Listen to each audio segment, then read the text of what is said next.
Araka ny efa notanterana tamintsika dia nanomboka omaly ny fitokonana izay tanterahan'ireo mpandraharahan'ny fonja, tsy nisy ny fandraisana, tsy nisy ny fitondrana ny voampanga teny anivon'ny fitsarana, tsy nisy torak'izay ihany koa ny fandraisana gadra vaovao hatreto aloha tsy mbola misy fiatraikany goavana amin'ny asan'ny polisy izay fitokonana izay.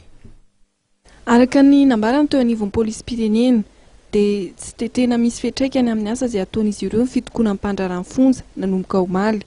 Mitotoy mahazatra ny asan'izy ireo. Ianay aloha zany ny asanay mandeha foana sam'izao. Fanatina na tsy tiana raha ohatra ka hoe maharitra ela loatra io fitokonana io dia tsy misy fiatraikany amin'ny asan'ny mpitandro filaminana sy ny fitsarana. Satria mifandray ireo zavatra anankitelo ireo. Ny aty mpitandro filaminana manao fanadihadiana, ny mpitsara manao fanapahan-kevitra amin'ny sazy tokony azo amin'ilay olona, ny mpiandro fonja moa zany mandray andreo voafonja.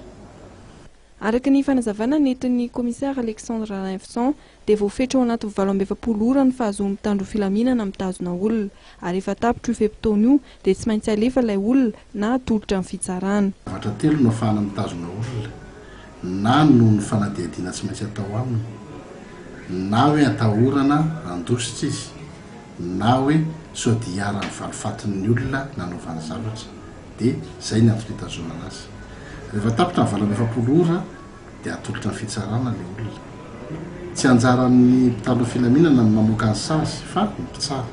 Dia ny fitsarana ny manao hoe amin'ny ilay olona tazomina vonjy-maika any am-ponja ve sa alefa mandeha mody aloha. Izay zany no dingana tsy maintsy arahan'ny mpitandro filaminana ao aoriana ny fanadihadiana. Amin'izao fotoana nanaovan'ny mpiasa ny fonja fitokonana izao dia miakina ny fitsarana ihany koa.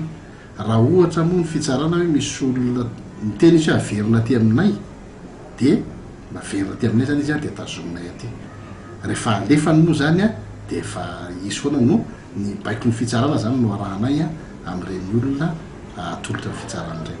Raha ny zava-nitranga omaly dia tsy nisy ny olona izay voampanga navery fitsarana eo anivon'ny polisy pirenena.